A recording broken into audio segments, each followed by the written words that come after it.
I'm standing in front of the television, and I can't breathe. The news anchor's voice cuts through the static in my head. President Jonathan Hale has just survived been assassinated. My knees buckle, but I don't fall. I just stare at the screen, watching them replay the moment over and over. The gunshots, the chaos, the lucky misfires. And all I can think is, I almost never got to call him Dad. Welcome back to the channel. And if you're new here, thank you for joining us. We tell stories that hit home. Stories about truth, family, and the choices that define us. Drop a comment below and let us know where you're watching from. And if you want more stories like this, consider subscribing. We've got so much more to share. Now let's go back to where this all started. 27 years earlier, a small apartment on the east side of the city barely held the heat. Amara Cole was 6 years old, sitting on a worn carpet, staring at a photograph. Her mother, Evelyn, stood by the window, cigarette smoke curling toward the ceiling. "That's him," Evelyn said, her voice sharp and cold. "The man who chose power over us." Amara looked up at her mother, then back at the photograph. A man in a suit, smiling at a campaign rally. "Why doesn't he come see me?" Amara asked. Evelyn turned away from the window. "Because men like him don't care about people like us." Amara folded the photograph and put it in her pocket. By the time Amara turned 16, the photograph was gone, but the hate remained. She stopped asking questions about her father. She started asking questions about the system. Her teachers noticed her sharp mind, her refusal to accept easy answers. Her mother noticed something else, the way Amara's eyes hardened when politicians appeared on television. One night, Evelyn found Amara writing an essay titled "The Corruption of Power." She read it over her daughter's shoulder. "Good," Evelyn said quietly. "Never trust them." Amara didn't look up. "I won't." At 28, Amara had built a career on exposing the truth. She worked as a researcher and writer for a political documentary series that held no one sacred.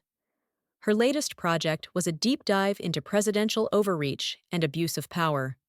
The target, President Jonathan Hale. Her producer, a wiry man named David, handed her a folder. "You're going to love this," he said.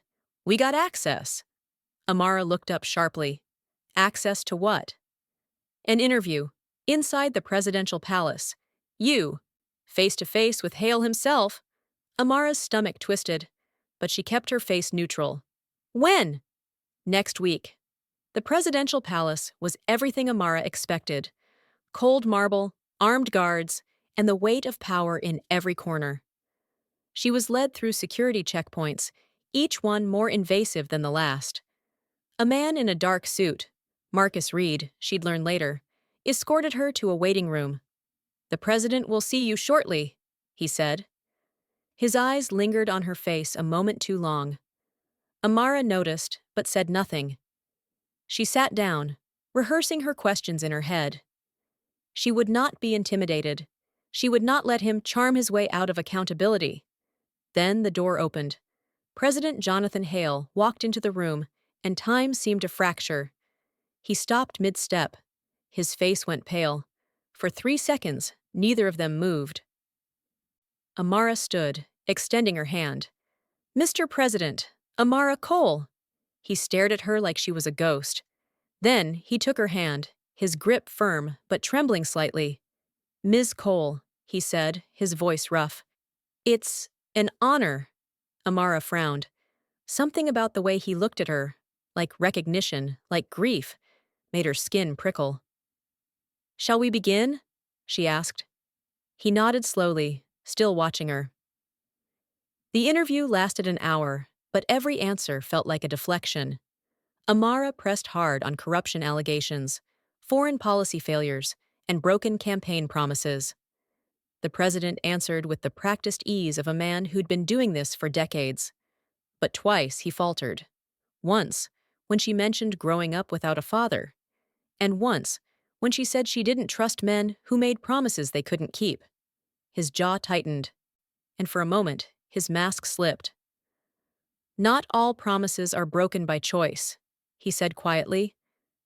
Amara met his eyes. Then why make them at all? He didn't answer. As Amara was escorted out, alarms suddenly blared through the palace. Guards rushed past her, shouting into radios. Marcus Reed appeared at her side, gripping her arm. "Stay close to me," he said. "What's happening?" "Security threat, possible breach." They moved quickly down a side corridor, but then Amara heard footsteps behind them. She turned. President Hale was there, moving toward them against the flow of guards. "Get her to the safe room," he ordered Marcus. His eyes were locked on Amara. "Now!" Marcus didn't question it. As they disappeared through a reinforced door, Amara looked back. The president stood watching, his hand pressed against his chest, like he was in pain. The safe room was silent, except for the hum of ventilation systems. Amara sat on a metal bench, her hands shaking from adrenaline. Marcus stood by the door, monitoring his radio. "Was it real?" she asked. "The threat?" Marcus glanced at her. "We're still assessing." "That's not an answer." He turned fully toward her now, studying her face with an intensity that made her uncomfortable. "How old are you?" The question caught her off guard. 28. "Why?" Marcus didn't respond immediately. He looked like he was doing math in his head. "No reason," he finally said. But Amara could tell he was lying. 2 hours later, the all-clear was given. Amara was escorted back through the palace, but this time, she noticed things she hadn't before. A portrait on the wall, dated 30 years ago, showing a younger Jonathan Hale with a woman whose face had been carefully painted over, a plaque commemorating those who serve in silence. And near the exit, a framed newspaper clipping about an assassination attempt that had been buried in the archives. Marcus walked beside her without speaking. At the main entrance, he handed her a card. "If you need anything," he said. Amara took it, reading the name. Marcus Reed, Senior Security Aide. "Why would I need anything from you?" "You might be surprised," he said. Then he walked away. That night, Amara couldn't sleep. She sat at her kitchen table, laptop open, searching for everything she could find about Jonathan Hale's personal life. There was almost nothing. No marriages, no children, no scandals. Just a man who rose through politics like a machine, cold and efficient. But then she found something buried in a gossip column from 29 years ago. Rising political star Jonathan Hale spotted with mysterious woman.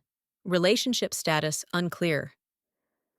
The article was dated 9 months before Amara was born. She closed the laptop. Her hands were shaking again. The next morning, Amara drove to her mother's house. Evelyn was in the garden, pruning roses with mechanical precision. "I met him," Amara said without preamble. Evelyn's hands stilled on the shears. "Met who?" "The president." The shears clattered to the ground. Evelyn turned slowly, her face drained of color. "Why would you do that?" "It's my job, Mom. I'm working on the documentary." Evelyn's breathing quickened. "You need to drop that project." Amara stepped closer. "Why?" "Because some things are better left alone." "Like what? Like who my father really is?" Evelyn's eyes went wide. "I've told you everything you need to know." But her voice cracked on the last word. Amara left her mother's house more confused than when she arrived. She called Marcus Reed from her car. He answered on the second ring. "I need to talk to you," she said. "About what?" "About why the president looked at me like he'd seen a ghost." There was a long pause. "Meet me at Riverside Park. 1 hour, come alone." The line went dead. Amara sat in her car, staring at the phone. Every instinct told her this was dangerous, but she started the engine anyway. Riverside Park was nearly empty when Amara arrived. Marcus sat on a bench overlooking the water, wearing civilian clothes instead of his suit. She sat down beside him, keeping distance between them. "Why did you want to meet?" she asked. Marcus didn't look at her. "Because you're asking questions that could get you killed." Amara's blood went cold. "What are you talking about?" "Your mother," Marcus said. "What about her?" He finally turned to face her. Evelyn Cole was arrested 30 years ago for attempting to assassinate Jonathan Hale. The world tilted. Amara gripped the edge of the bench. That's impossible. The records were sealed, expunged, but I've seen them. Why would he do that? Marcus looked back at the water. Because she was carrying his child. I don't remember leaving the park. I don't remember driving home. The next thing I know, I'm standing in my apartment, and everything looks different. The furniture is the same. The walls are the same. But I'm not. My mother tried to kill my father. My father is the president. My entire life has been a lie. I walk to the bathroom and stare at my reflection. I have his eyes. How did I never see it? For 3 days, Amara didn't leave her apartment. She ignored calls from her producer, her friends, her mother. She sat on her couch, surrounded by research, trying to piece together a timeline. Her mother met Jonathan Hale when he was a congressional candidate. They had a relationship. Something went wrong. Her mother became obsessed, then violent. She attacked him. She was arrested. And then, nothing. The charges disappeared. Her mother was released. 9 months later, Amara was born, and Jonathan Hale never acknowledged her existence. Until now. Until she walked into his office, and he looked at her like his heart was breaking. If you're still with us, take a minute and hit that subscribe button. This story is just getting started, and you won't want to miss what happens next. On the 4th day, Amara's phone rang. Unknown number. She answered without thinking. Ms. Cole, this is President Hale. Her breath caught in her throat. I know who you are, she said quietly. There was a long silence on the other end. Then you know we need to talk. I don't know anything, Amara said, her voice rising. I don't know what's real anymore. Meet me tonight, the Lincoln Memorial, midnight. No security, no cameras. Why should I trust you? His voice broke slightly when he answered. Because I'm your father, and I've waited 28 years to say that out loud. The line went dead. Amara dropped the phone. Marcus called an hour later. He contacted you, didn't he? Amara didn't bother asking how he knew. Yes. Are you going to meet him? She looked out her window at the city below. I don't know. I can be there. Hidden, just in case. In case of what? Marcus hesitated. In case your mother finds out. The words sent ice through Amara's veins. What does she have to do with this? Everything, Marcus said. She's the reason he stayed away. She's the reason the records were sealed. And if she knows you're digging into the past. He didn't finish the sentence. He didn't have to. Amara arrived at the Lincoln Memorial at 11:45. The monument was closed to the public, but a side gate stood open. She walked through, her footsteps echoing on marble. President Jonathan Hale stood at the base of the statue, alone. No guards, no entourage, just a man in a simple coat, looking older than he had days before. He turned when he heard her approach. You came, he said. I need answers. He nodded slowly. I know. They stood 15 feet apart, neither moving closer. Is it true? Amara asked. Are you my father? Yes, he replied. Jonathan Hale told her everything. How he met Evelyn when he was 26, ambitious and naive. How she was magnetic, brilliant, and slowly became possessive. How when he tried to end things, she threatened to destroy his career. How she became pregnant, and he tried to make it work. How one night, during an argument about his campaign, she pulled a gun. How he barely survived. How she was arrested, charged with attempted murder. How he learned she was 3 months pregnant. I had a choice, he said quietly. Let her rot in prison and raise you alone, or make it all disappear. Amara's voice was barely a whisper. Why would you protect her? I wasn't protecting her. I was protecting you. She told me you abandoned us, Amara said. Her voice was shaking now. She told me you were cruel, that you threatened her, that you never wanted me. Jonathan's face crumpled. I wanted you more than anything, but I couldn't be in your life without exposing what she did. And if that came out, you'd be labeled the daughter of an attempted murderer for the rest of your life. So you just watched from a distance? I did more than watch, he said. Your scholarship to university? That was me. The apartment you live in? I own the building. Every time you were in danger, every time someone tried to hurt you, I made sure you were protected. Amara felt tears burning her eyes. You should have told me. I wanted to, every single day. They talked until 3 in the morning. He told her about watching her high school graduation from a car across the street, about reading every article she ever published, about the photographs he kept locked in his desk drawer. I was going to tell you, he said. Soon. I was working with lawyers to prepare a statement. I wanted to acknowledge you publicly, claim you as my daughter. When? After the reform bill passes, in 2 weeks. Amara's chest tightened. Why wait? Because I have enemies, Amara. People who would use you to get to me. Once the bill passes, I'll have enough support to protect you from the backlash. She looked at him, really looked at him, and saw genuine fear. What kind of enemies? He didn't answer. When Amara got home, her apartment had been broken into. Nothing was stolen. But her research was gone. Every document about Jonathan Hale, every note about her mother's past. Her laptop was smashed on the floor. On her kitchen table sat a single photograph. It showed her and Jonathan at the Lincoln Memorial. Taken from a distance, taken tonight. On the back, written in familiar handwriting, some doors should stay closed. Amara recognized the handwriting immediately. It was her mother's. Amara called Marcus immediately.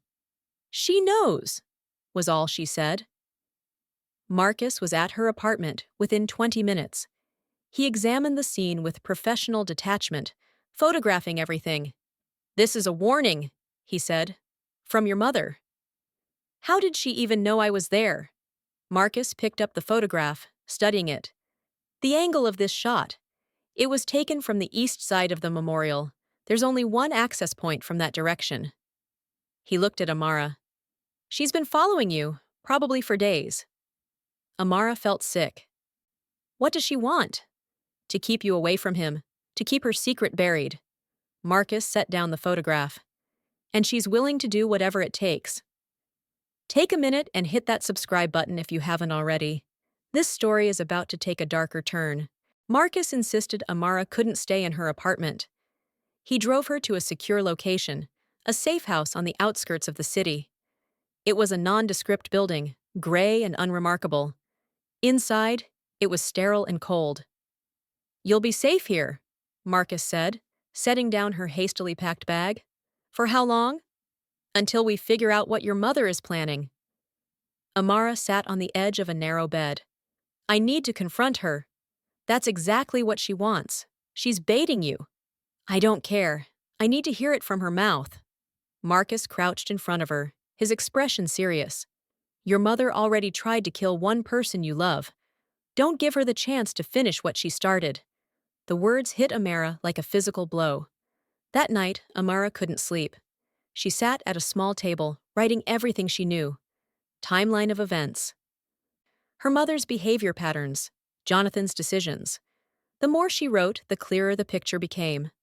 Evelyn hadn't just lied about the past. She'd actively poisoned Amara against her father for nearly 3 decades. Every story, every bitter comment, every moment of manufactured hatred. It was all deliberate. Amara's hands trembled as she wrote the final line. She wanted me to hate him, so I'd never look for the truth. The pen fell from her fingers.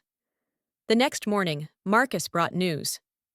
Your mother's been spotted near the presidential palace. Amara looked up sharply. When? 3 hours ago. She was turned away by security, but she tried to force her way through. Did they arrest her? Marcus shook his head. The president gave orders to let her go. Amara stood abruptly. He what? He said he didn't want to escalate the situation. He thinks he can reason with her. Amara grabbed her jacket. Where are you going? To stop him from making the biggest mistake of his life. Marcus blocked the door. You're not going anywhere near that palace.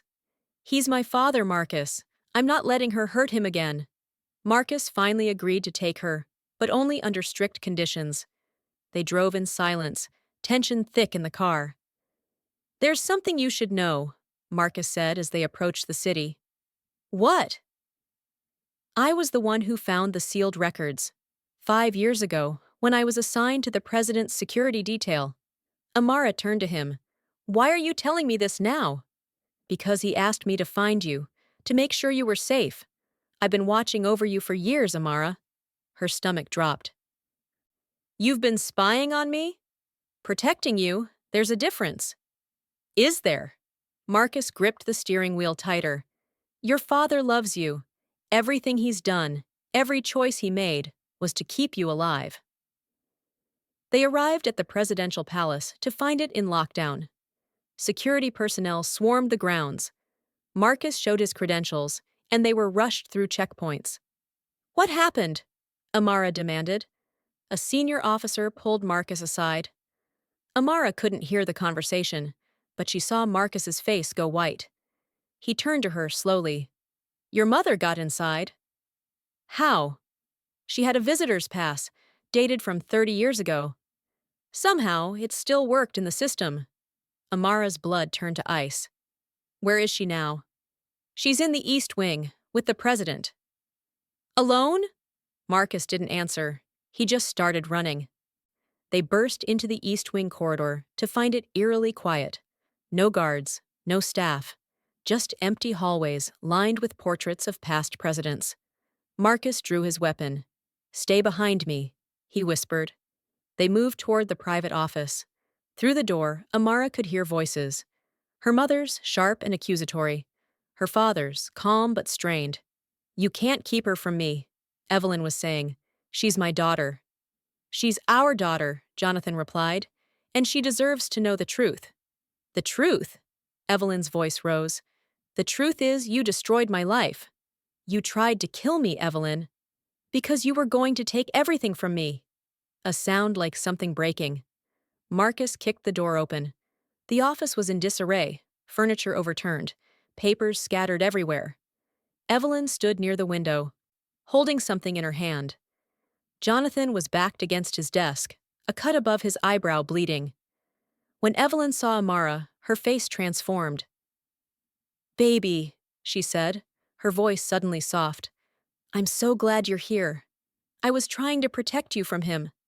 Amara stepped forward, ignoring Marcus's warning hand on her arm. Protect me?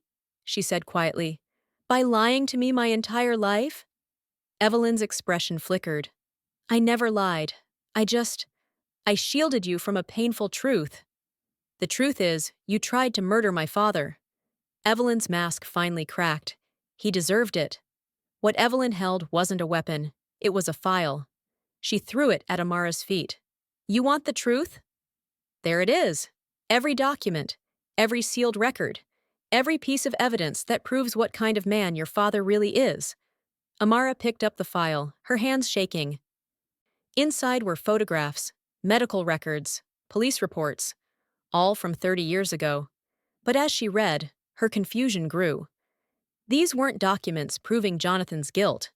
They were documents proving Evelyn's instability, psychiatric evaluations, restraining order requests, witness statements describing her escalating violence.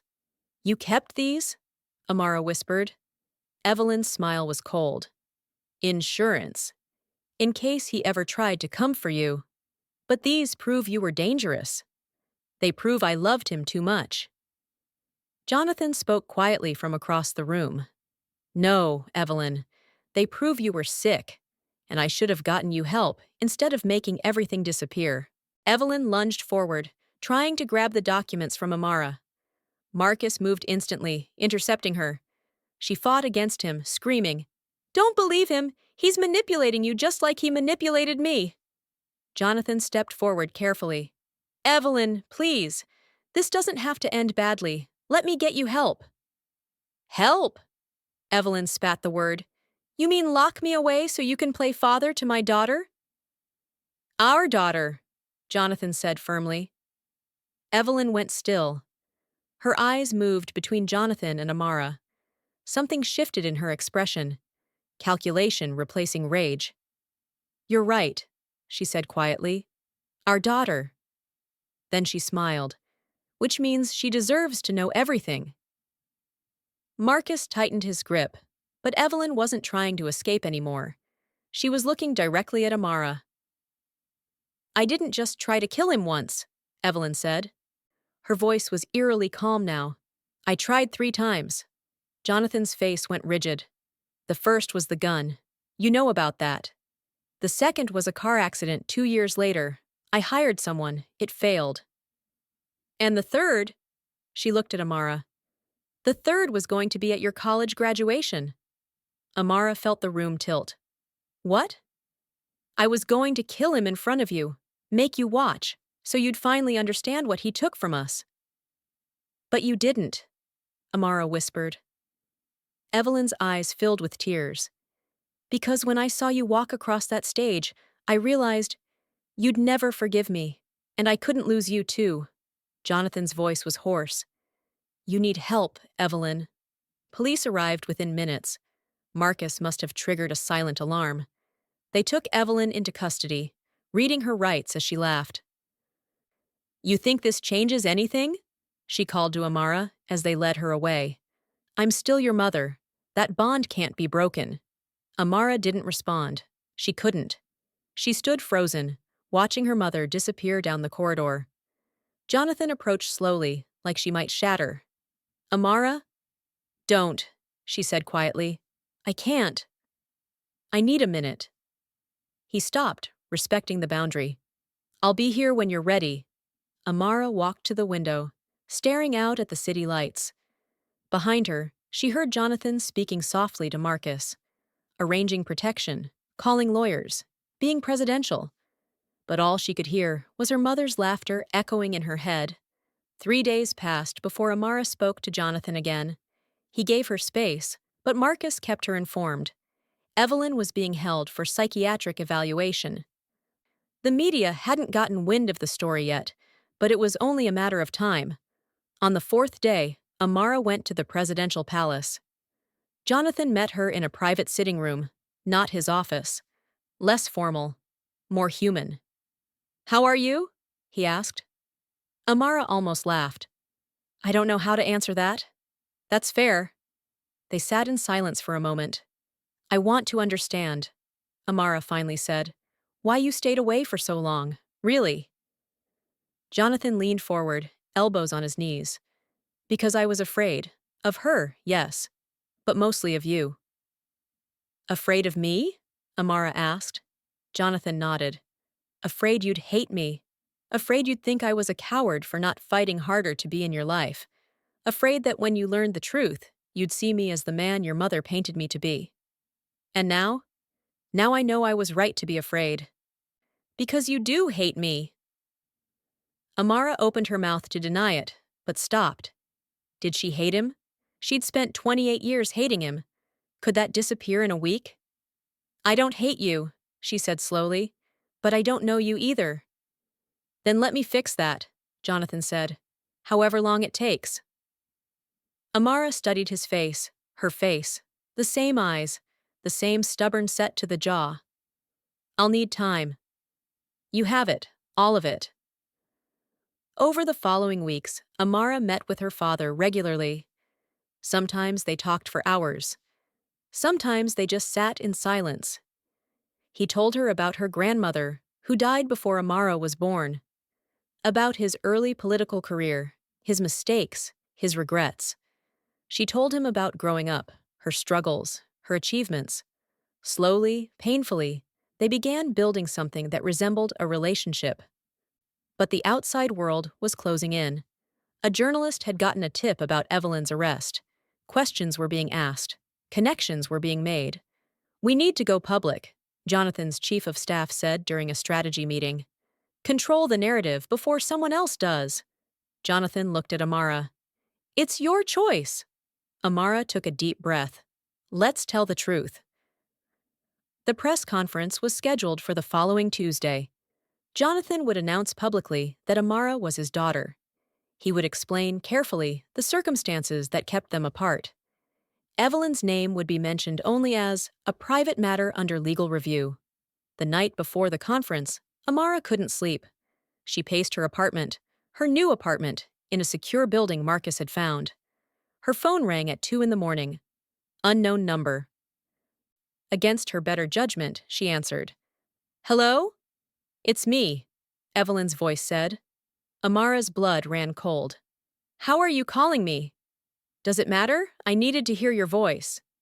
"You shouldn't be—" "I'm sorry," Evelyn interrupted. "For everything. I know you won't believe me, but I need you to know. I loved you. I still love you." The line went dead. Amara immediately called Marcus. "She contacted me." "That's impossible. She's in a secure psychiatric facility under constant supervision." "I just spoke to her, Marcus." She could hear him typing rapidly. "I'm checking. Christ! She escaped 4 hours ago. They're still searching." Amara's apartment suddenly felt very small. "Where's my father?" "At the palace, protected. Amara, you need to—" A sound outside her door. Soft. Deliberate. "Marcus! Someone's here. Get away from the door, now! I'm sending backup." Amara backed toward her bedroom, phone still pressed to her ear. The doorknob turned slowly. She'd locked it. She was sure she'd locked it. The door swung open. Evelyn stood in the doorway, drenched from rain, looking like a ghost. If you're still watching, hit that subscribe button now.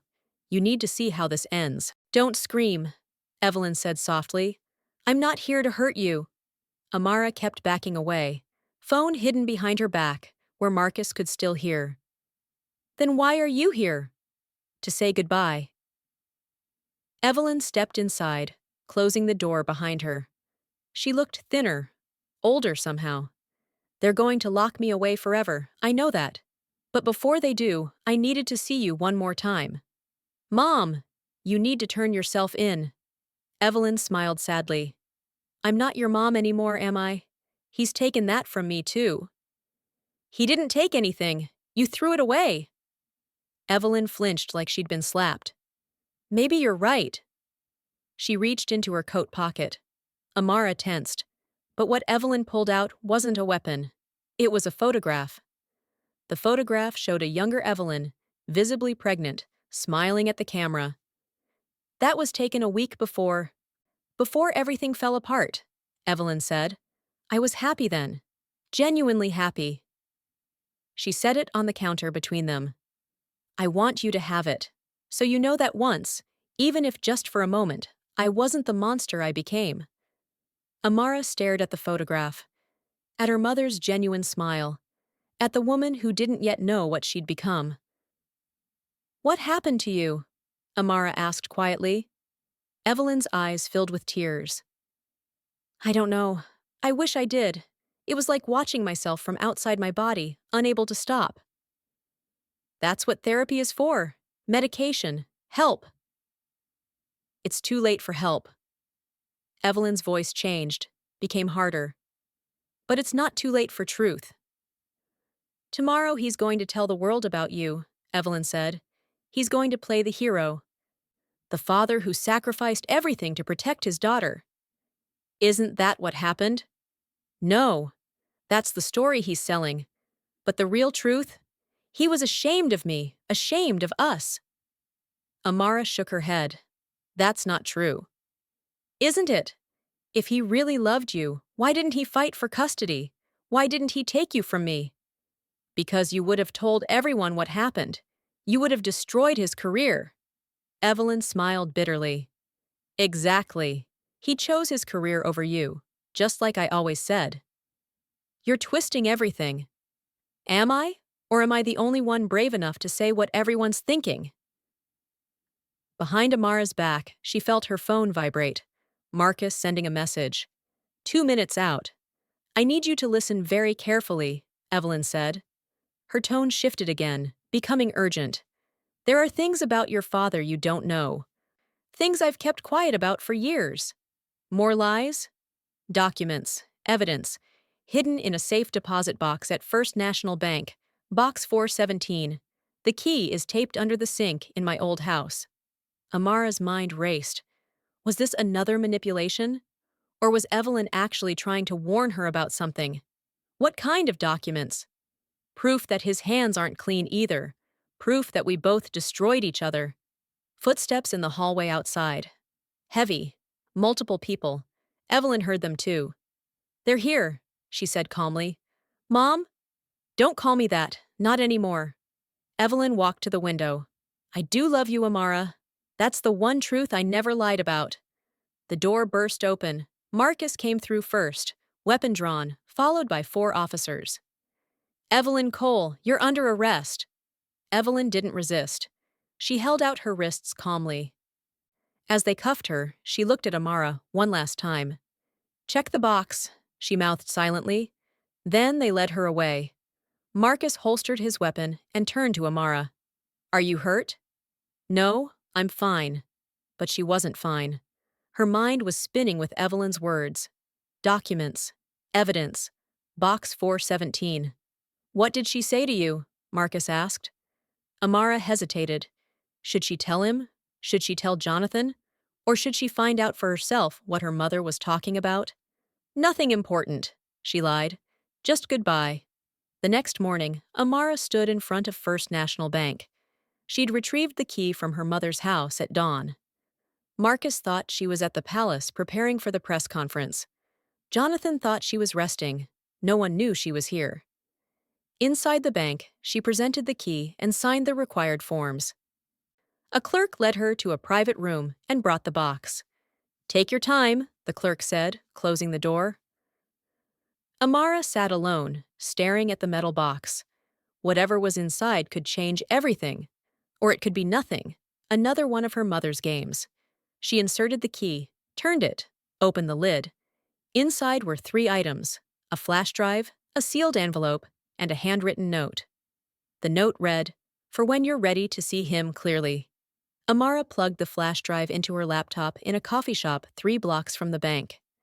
The files were dated 30 years ago, bank transfers, large ones, from Jonathan Hale's accounts to various offshore entities. Timing corresponded with his first congressional campaign. Her hands shook as she clicked through more files. Photos of Jonathan meeting with known criminals. Audio recordings of conversations about bribes, payoffs, cover-ups. Then she found the file labeled Evelyn. Inside was a police report. Not the one about the assassination attempt. A different one, filed 2 weeks before that incident. Evelyn had gone to the police claiming Jonathan threatened her life if she revealed his corruption. The report was stamped, unfounded, case closed. But stapled to it was a handwritten note from the investigating officer. Subject appeared credible. Case closed under pressure from above.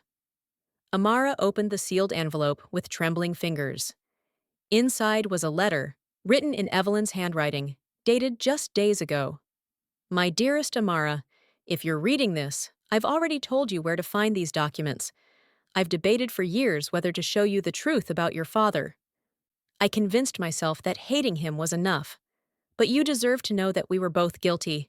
Yes, I tried to kill him. That's my sin. But his sin was threatening to take you from me if I exposed his crimes. He used my mental state against me, made me look unstable so no one would believe my accusations. Every choice he made was to protect himself, not you. He's not the hero he pretends to be. But neither am I the villain he painted. We're both broken people who destroyed each other. The only innocent person in this story is you. I'm sorry I couldn't be the mother you deserved. I hope someday you can forgive me for at least trying to give you the truth." The press conference was in 2 hours. Amara sat in her car outside the presidential palace, documents and flash drive in her bag. She had 3 choices. 1. Say nothing. Let Jonathan tell his version. Live with the questions forever. 2. Expose everything. Destroy him publicly. Burn it all down. 3. Confront him privately first. Demand the truth. Give him a chance to explain. Her phone buzzed. A text from Jonathan. "I know you're outside. Come in whenever you're ready. No pressure." How did he know? Security cameras? Of course. He'd probably been watching her sit here for 20 minutes. Amara grabbed her bag and stepped out of the car. She'd made her choice. Jonathan was alone in his private study when Amara entered. No Marcus, no staff, just him. "You found it," he said quietly. It wasn't a question. Amara stopped in the doorway. "You knew she had it." "I suspected." "And you let me find it anyway?" Jonathan stood, moving toward the window. "Because you deserved to know everything before you decided whether to stand beside me today." Amara pulled out the flash drive. "These transactions, these meetings, are they real?" Jonathan was quiet for a long moment. "Some of them. Yes." The admission felt like a physical blow. "You were corrupt." "I was young, ambitious, and stupid. I made deals I shouldn't have. Took money from people I shouldn't have trusted." "And my mother found out." "Yes." "She threatened to expose you," Amara said, "so you threatened her back." Jonathan turned to face her. "I told her that if she destroyed me, I'd fight for full custody, that I'd use every resource I had to prove she was unstable." Because she was mentally ill or because it was convenient? "Both," he admitted. "She was struggling. I could see it. But I also knew I could use it against her." And I did. Amara felt tears burning. "So everything she said was true.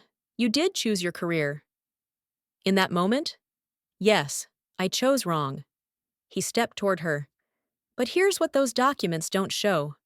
2 weeks after that conversation, I tried to kill myself." Amara's breath caught. "What?" "The guilt was eating me alive. I'd become the monster I swore I'd never be. So I swallowed a bottle of pills." His voice cracked. "Your mother found me. She called the ambulance. She saved my life." "After that, everything changed," Jonathan continued. "I got help. Real help. Therapy, accountability, all of it. I resigned from that campaign, returned every dirty dollar, severed ties with everyone I'd compromised myself for.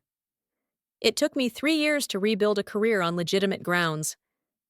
He walked to his desk and pulled out a folder. "These are my medical records from that time, my therapy notes, letters I wrote to Evelyn begging her to get help too." He handed them to Amara. "She refused, said she didn't need fixing, and her paranoia got worse. 2 months later, she showed up with the gun." Amara looked through the records. Everything he said was documented. "Why didn't you tell me this before?" "Because it doesn't excuse what I did. I was guilty, Amara. Your mother wasn't lying about that." "But you changed?" "I tried to, every single day." Amara sat down heavily in a chair. Her entire understanding of her life was shifting again. "You were both broken," she said quietly. "Yes." "You both made terrible choices." "Yes." "But she never got better, and you did." Jonathan knelt beside her chair. "I had resources she didn't. Money for the best doctors. A career that forced me to hold it together. She had nothing but her anger and a daughter to raise alone. Don't make excuses for her." "I'm not. What she did was unforgivable, but I understand how she got there." Amara looked at him, really looked at him.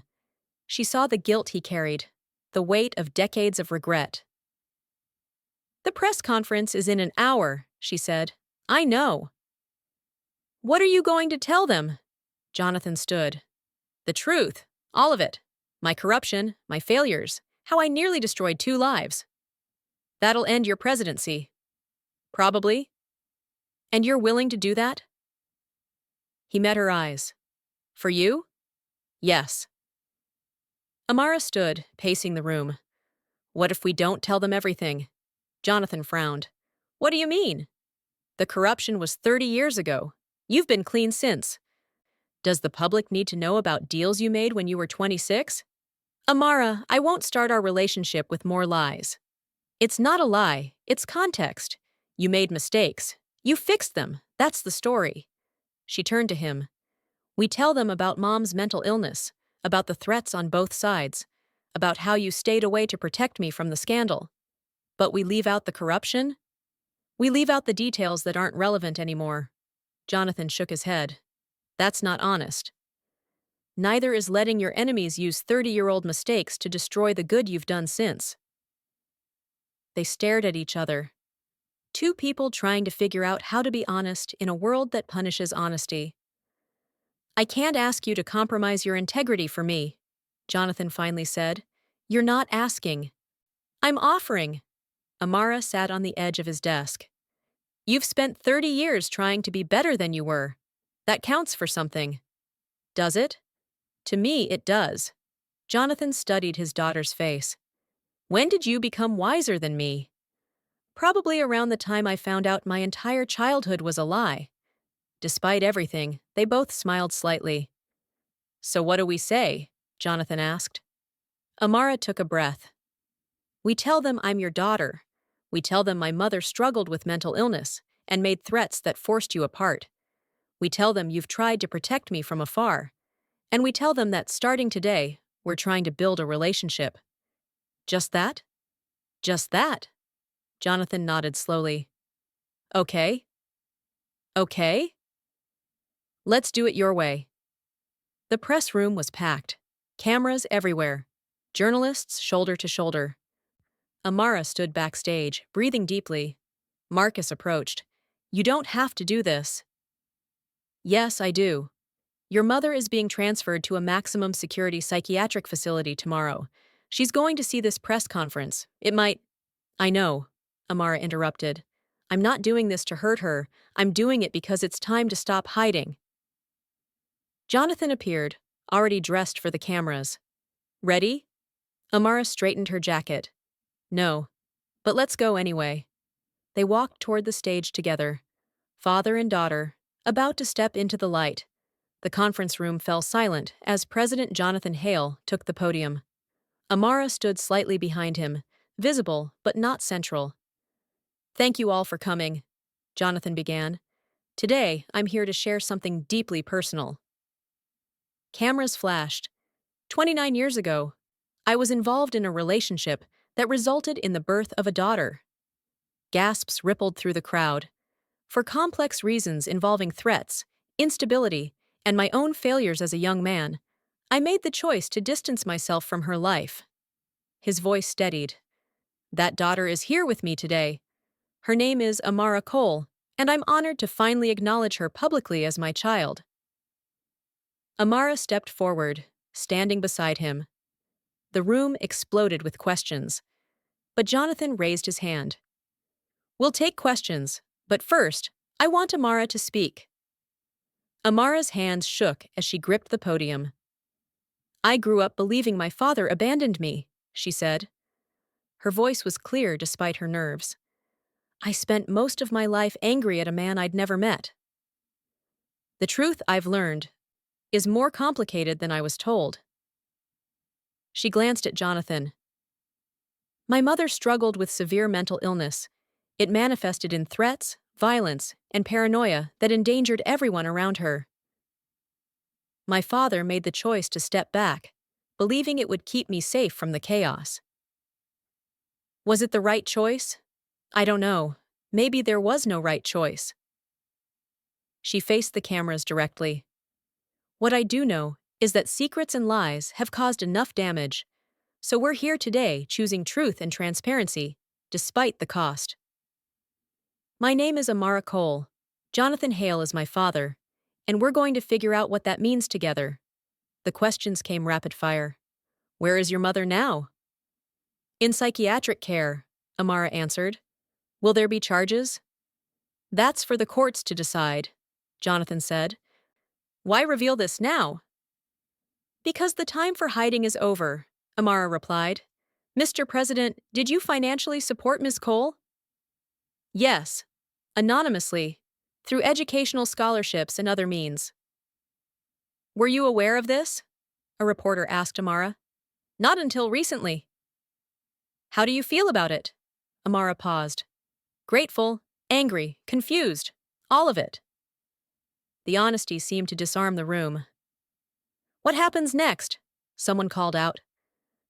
Jonathan and Amara looked at each other. We learn how to be a family, Jonathan said simply. Late that night, Amara sat in Jonathan's private residence within the palace. The press conference had aired on every major network. Social media was exploding with reactions, some supportive, many critical. "They're calling you naive," Jonathan said, scrolling through his tablet. "They're calling you a liar," Amara countered, looking at her phone. They both smiled grimly. "Regrets?" he asked. Amara thought about it. "No. You?" "None." Marcus entered with a security briefing. Evelyn saw the broadcast. Her doctors say she was calm, almost peaceful. "That's unsettling," Amara muttered. "She asked if she could write you a letter." Amara's stomach tightened. "Do I have to read it?" "No," Jonathan said firmly. "You don't owe her anything." But they both knew she would. 3 weeks later, Amara received the letter. It arrived through official channels, reviewed by prison psychiatrists. She opened it alone in her apartment. "Amara, I watched you speak. You were strong, honest. Everything I tried to be and failed. I'm not asking for forgiveness. I don't deserve it. But I want you to know that seeing you stand there, I finally understood what your father tried to tell me years ago, that my love for you was poison because it was wrapped in my sickness, that the best thing I could have done was let him raise you. But I was too selfish, too broken to see it. You have his strength and my fire. Use them both wisely. I won't contact you again. You deserve peace. Live the life I stole from you. Be free. Mom." Amara showed the letter to Jonathan during their weekly dinner. They'd established a routine. Thursday nights, just the two of them, no politics. He read it silently, then set it down. "She's right about one thing," he said quietly. "What?" "You do have both of us in you." "Is that supposed to be comforting?" "It means you have the capacity for her passion without her destruction, and hopefully my discipline without my coldness." Amara smiled slightly. "You're not cold." "I was. Before you." They ate in comfortable silence for a while. "I'm thinking of writing a book," Amara said. Jonathan looked up. "About us?" "About families and secrets and the cost of silence, using our story, but also others." "I think you should." "Even if it makes you look bad?" "Especially then." 6 months after the press conference, President Hale announced major reforms to mental health care legislation. He testified before Congress about his own experiences with depression and suicidal ideation. The admission was shocking. It was also revolutionary. Amara watched from the gallery as her father spoke with raw honesty about his darkest moments. "We cannot keep treating mental illness as a moral failing," he said. "I almost died because I was too ashamed to ask for help. How many others are suffering in silence right now?"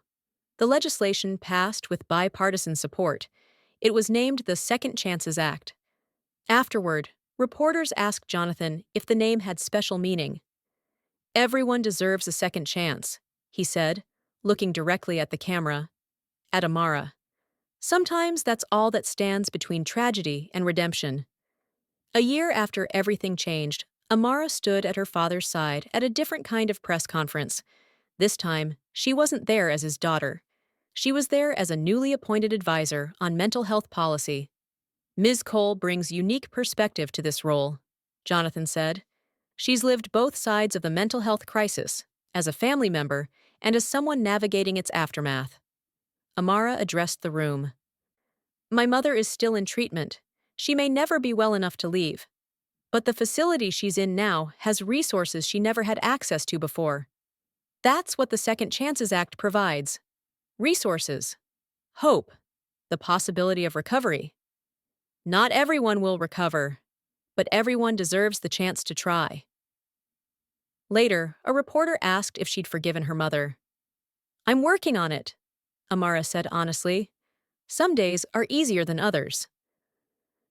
2 years after the revelation, Amara visited her mother for the first time. Evelyn looked smaller somehow. Older, but her eyes were clearer. They sat across from each other in a monitored visitation room. You came, Evelyn said softly. I wasn't sure I would, Amara admitted. I understand. They sat in silence for a moment. The doctors say you're responding to treatment. The new medications help, so does the therapy. Evelyn's hands shook slightly. I'm sorry, Amara, for all of it.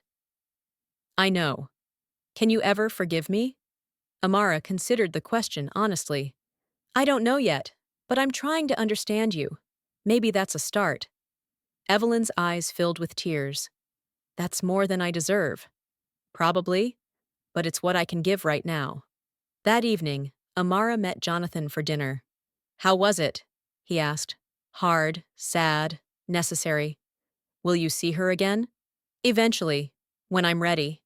Jonathan nodded. She asked about you, Amara said. What did she say? She asked if you were happy. What did you tell her? Amara smiled. I told her you were learning how to be. Jonathan reached across the table and squeezed his daughter's hand. That's accurate. They sat together, two people who'd found each other through chaos and pain. Not a perfect family, but a real one. I love you, Dad, Amara said. It was the first time she'd said it. Jonathan's eyes glistened. I love you too, daughter. 3 years after standing at that podium, Amara published her book, The Space Between Silence, a story of secrets, mental illness, and redemption. It became an instant bestseller. Jonathan attended her first book signing. He sat in the back row, wearing civilian clothes and a baseball cap. When it was his turn in line, she looked up from signing and laughed. You're not fooling anyone with that disguise. A man can try. She signed his copy. To Dad, thank you for giving me a second chance too. He hugged her tightly. Cameras flashed. They'd stopped caring about the cameras months ago. Later that week, Jonathan announced he wouldn't seek re-election. I want to spend time being a father, he told the nation. I've spent enough time being a president. 5 years after everything changed, Amara stood at a podium again. But this time, she was the one running for office, state senate. Jonathan sat in the front row of her campaign announcement. My father taught me that leadership means admitting your mistakes, Amara said. My mother taught me, unintentionally, that silence destroys what it's meant to protect. I'm running because I believe in second chances, in transparency, in the messy, complicated truth. My family isn't perfect, neither am I, but I'll show up, do the work, and tell you the truth, even when it's hard. The crowd erupted in applause. After the event, Jonathan hugged her. I'm proud of you. Even though I'm running as an independent and not with your party? Especially because of that. Amara grinned. Good, because I'm planning to disagree with you publicly, a lot. I'd expect nothing less. That's the end of Amara's story. A story about truth, second chances, and the messy reality of family. If this story moved you, hit that subscribe button and join our community. We tell stories about real human struggles, the kind that don't have easy answers but matter anyway. Drop a comment below telling us what you thought. Have you ever had to rebuild a relationship after betrayal? Have you struggled with family secrets? Your stories matter too.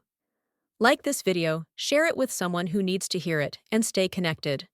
We've got more stories coming that will challenge you, move you, and remind you that even broken things can be made whole. Thank you for watching. Until next time.